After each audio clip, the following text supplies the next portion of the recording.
서울의 겨울이 본격적인 기세를 드러내기 시작한 어느 새벽, 여의도 한강변을 따라 내린 첫눈이 가느다란 소용돌이를 그리며 은색 포말처럼 흩어지고 있었다. 그리고 그 시간, 도심 한복판 부동산 커뮤니티 게시판에는 믿기 힘든 딜 하나가 번개처럼 떠올랐다. 방송 3사 간판 MC 김성주 소유 반포 리버뷰 아파트, 실거래가 대비 10억 원 저가 매각? 매수인은 다름 아닌 트로트 제왕 이찬원. 클릭 수가 폭발하는데 채 5분이 걸리지 않았고 카카오톡 단체방과 SNS 타임라인, 심지어 증권과 메신저까지 온갖 썰이 파도처럼 휘몰아쳤다. 이 무렵 이찬원 소속사 초록배미앤엠은 신곡 믹싱 막바지로 24시간 불을 밝히고 있었지만 아티스트가 부재 중인 회사 로비에는 새벽부터 기자들이 속속 모여들었다. 찬원 아파트 실거래 프리패스, 김성주, 다주택 처분 러시 같은 임팩트 강한 제목은 기사 송고 대기열을 장식했고 일부 매체는 익명의 중견 예능인 출신 부동산 투자 고수 말까지 인용하며 20억 30억 반 등 가능성 붐의 압박 전술 같은 후속 보도를 예고했다. 하지만 이야기는 여기서 끝나지 않았다. 소속사 내부자는 계약금 5억 원과 중도금 스케줄 협의가 맞물려 잠시 오해가 생긴 것뿐이라고 일축했는데 뜬금없게도 MC붐이 사무실을 찾아와 신축 프리미엄 노려봐라. 더 받을 수 있다는 조언을 건넸다는 목격담이 돌면서 상황은 더 복잡해졌다. 그러자 팬덤 찬스 내부에서도 논쟁이 터졌다. 이찬원이 가족 내 집 마련을 위해 선행 투자를 한 것뿐이라며 옹호하는 목소리, 소속사 새 SQ 인테리어 비용과 꼬이는 것 아니냐는 우려, 붐은 중립지대가 맞냐까지 감정적인 댓글이 실시간으로 쌓였다. 정작 당사자들은 열흘 가까이 입을 닫았다. 그리고 3일 전 이찬원 팬클럽 대표 테이블에서 흘러나온 녹취록 일부가 트위터에 게시됐다. 요약하면 이렇다. 아파트 문제. 그냥 찬원이네가 대출 안 쓰고 살 집 알아본 거예요.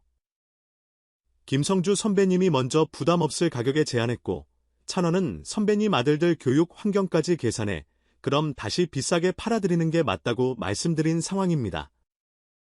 이 멘트 하나로 의혹은 절반쯤 잦아들었지만 그새 생겨난 20억 30억 즉시 전매설은 여기저기 얽힌 설과 함께 해시태그 샵사인 찬원 백슬래시사인 역세권 백슬래시사인 대작전으로 급부상했다.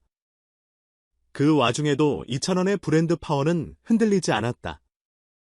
팬덤 찬스는 찬원은 집보다 마음이 먼저라는 슬로건으로 연말 기부 릴레이를 가동했다. 12월 14일 서울사회복지공동모금회에 3억 원을 쾌척하고 같은 날 찬스밴드가 연세세브란스 어린 이병헌에 1,000만 원을 전달했다. 한부모 가정 출신으로 성장한 찬원이 같은 환경의 아이들에게 희망 배지를 달아주고 싶다는 팬들의 기부 인증샷은 순식간에 3,000장 넘게 올라왔고 SNS 피드마다 샵사인 집이 백슬래시사인 아니라 백슬래시사인 집에 백슬래시사인 같이 샵사인 찬원과 백슬래시사인 함께 백슬래시사인 숨쉬기 같은 해시태그 행렬이 이어졌다. 이쯤 되자 아파트 루머를 소비하던 언론도 슬슬 태도를 바꿨다. 일부 매체는 팬덤 기부 선순환 구조에 포커스를 맞춰 연예인 팬덤 지역사회 삼각협력 모델이라는 분석 기사를 냈고 경제지는 부동산 시장 불확실성 속 선한 영향력의 블루칩이라는 평가를 붙였다. 특히 소영주 전문 한 증권사는 팬덤 경제학 리포트에서 이찬원의 기부 키워드를 더블을 소비로 명명하며 대기업 캐슬팀이 벤치마킹할 만한 구조라고 강조했다. 하지만 정작 팬들이 기다린 핵심은 부동산 시세 차익이 아니라 이찬원의 목소리였다. 12월 26일 밤 9시 15분 KBS ETV 송년특집 히어로 콘서트가 시작됐고 오프닝 내레이션은 예상치 못한 한 줄로 포문을 열었다. 집은 벽으로만 이루어지지 않는다. 노래도 음정으로만 이루어지지 않는다. 우리는 마음으로 집을 짓고 숨결로 노래를 완성한다. 그리고 무대 중앙 포근한 베이지 톤 조명 아래 이찬원이 등장했다. 첫 곡은 임창정의 오래전 그날을 자신만의 한과 따뜻함으로 다시 입은 메들리. 1절 끝나자마자 화면 속 자막이 살짝 떴다. 이 공연의 수익금 일부는 주거 취약계층 아동의 겨울 난방비 지원에 사용됩니다. 그러자 그간의 아파트 논란은 단숨에 전주의 소음처럼 작아졌다. 두 번째 곡 별표 편의점 별표에서 그의 허민이 고음 위로 미끄러질 때 팝필터 너머 관객의 함성이 카메라 붐엔 탑재된 지향성 마이크 대신 무대 바닥 FX 마이크로 잡혔고 그 여운이 원격 음향 라우터를 타고 미디어 서버로 바로 올라갔다. 덕분에 라이브 스트리밍을 보던 시청자들은 무대 안팎이 한순결인 것 같은 몰입감을 체감했다. 공연 엔딩 2,000원은 별표 진또배기 별표를 부르기 전 짧게 입을 열었다. 내가 가진 집은 두 군데 뿐입니다. 실제로 잠을 자는 곡 그리고 여러분 마음 이 멘트는 곧바로 하이라이트 클립으로 편집돼 새벽 1시 30분 유튜브 채널에 업로드됐고 영상은 12시간 만에 220만 뷰를 돌파했다. 댓글창엔 집한 이야기가 노래판으로 종결찬원은 집값보다 마음값을 올렸다. 도대체 이런 팬덤과 가수를 동시에 가지려면 전생의 나라를 몇 개 구했나 같은 반응이 줄을 이었다. 심지어 일부 부동산 커뮤니티조차 역시 실거래가보다 마음거래가가 높다는 다소 뜬금없지만 훈훈한 농담을 주고받았다. 다음 날 아침 김성주는 라디오 인터뷰에 출연해 루머를 해명했다. 찬원이가 예전부터 강가 쪽 전망 있는 집을 꿈꿨어요. 저는 더 넓은 데로 이사하면서도 그 집을 애착으로 둔 채 세를 줬다가 찬원이가 존경하는 선배 집이라며 사겠다고 해서 좋다고 넘겼죠.